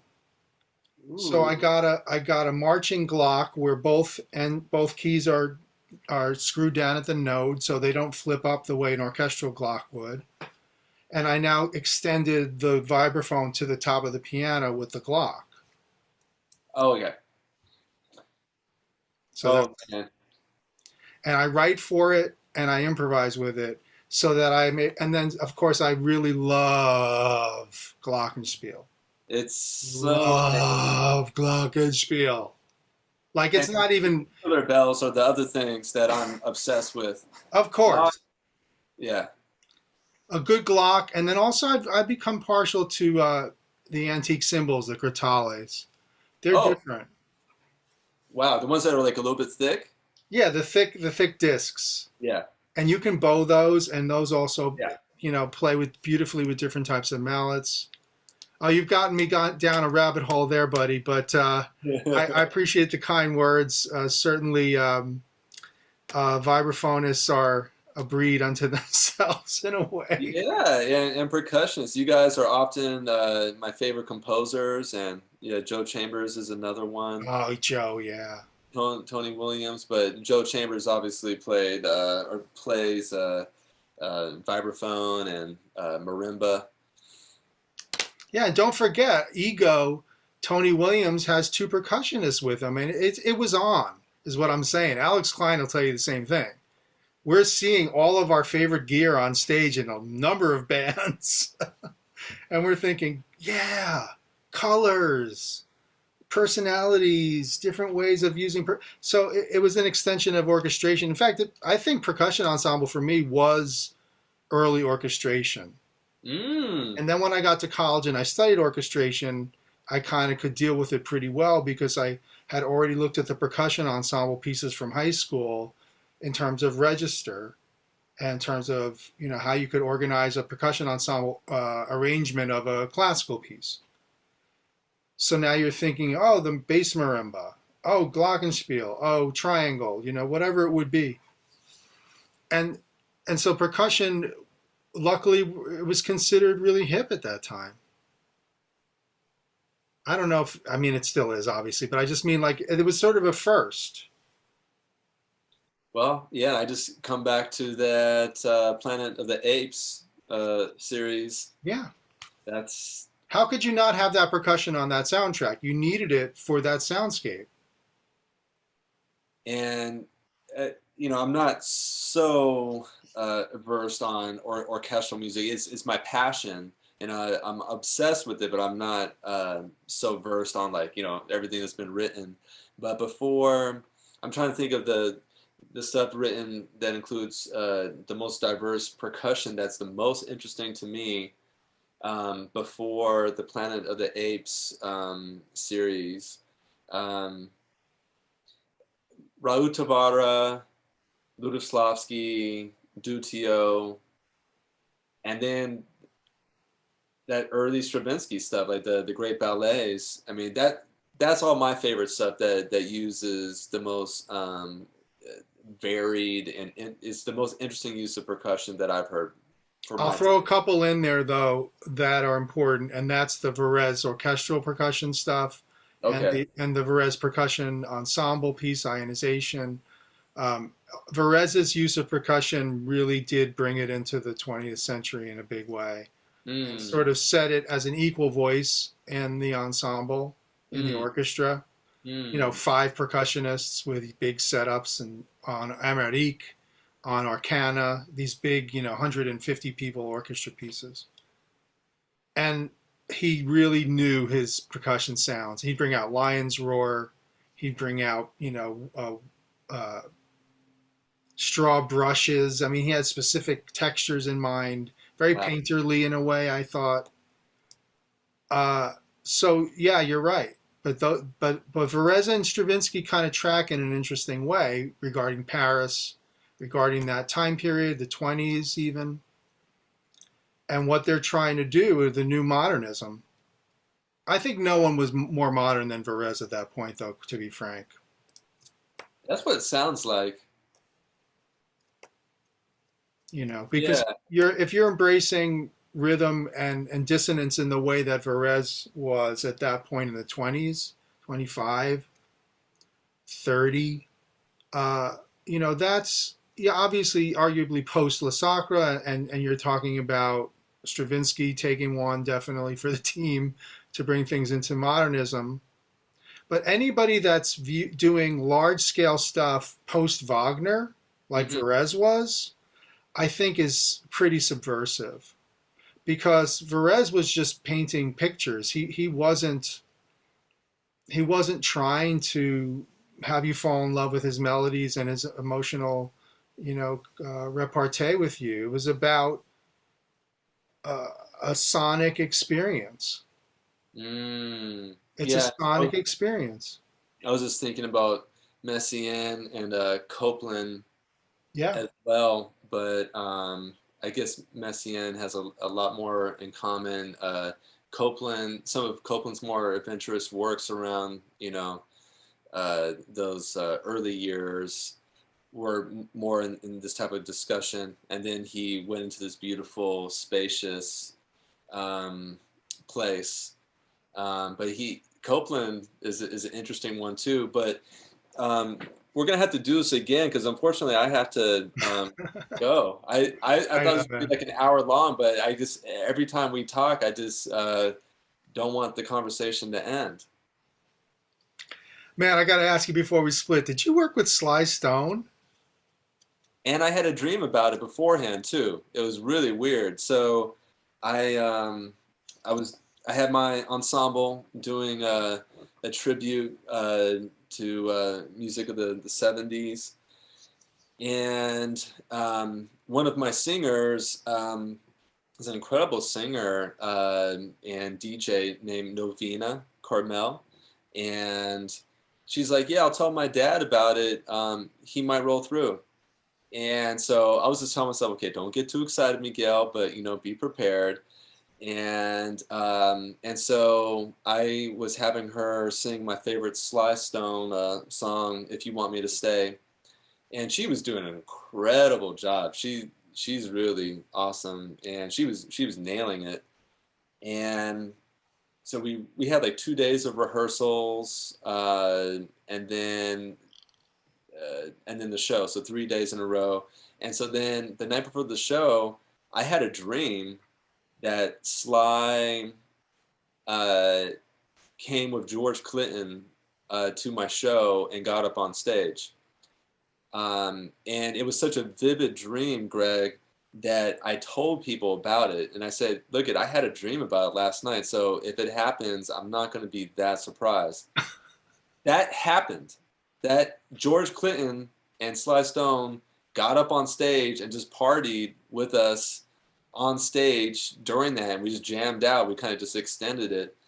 And so, um, yeah. And actually, the way that it happened was, so we had a first half and a second half.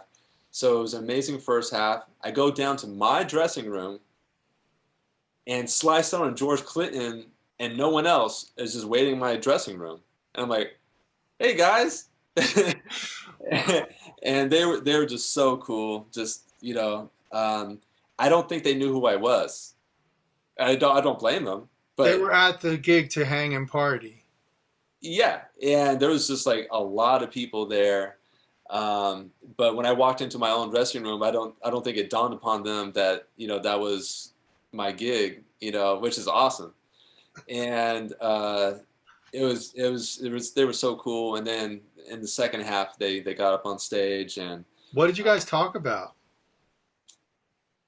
just how cool Novena was, and just thanks for being there. It was not a long conversation. They were just like incredibly old good friends, and so I didn't want to break up their reunion of sorts. And Shuggy Otis was there. So George was there. Uh, and it was, yeah, Ndugu Chancellor was playing Oh, wow. drums. Durf Rekla was on percussion. Fred Walker spelled backwards. Durf Rekla. It was amazing. Kamasi was playing tenor in my group. Um, yeah, so we didn't talk a lot, but yeah, that was a nice night. That's incredible. I think that's a really good place to stop with an uplifting dream tale that came true. Wow. Yeah, we're lucky just to be alive. What a magical existence, and I'm just very happy to be exploring the cosmos through word and sound and vibrations with you. Thank you so much for your time. It's an honor to speak with you, and please have me anytime. And in the meantime, I want to be preparing some sections of my album for you to see if I'm lucky enough for you to grace my album. I look forward to it, my friend. Thank you for all the good energy over the years. since the moment we collaborated. I felt a close bond with you artistically and humanistically, you know. So thank you for all that excellence and enthusiasm and deep commitment to making a positive contribution in the world and in art. Thank you. Love you for Glad you feel that way. Keep it going, man. And I look forward to our collaboration. So Yeah. thank you for listening, everybody. My guest has been Miguel Atwood-Ferguson. Peace. Peace.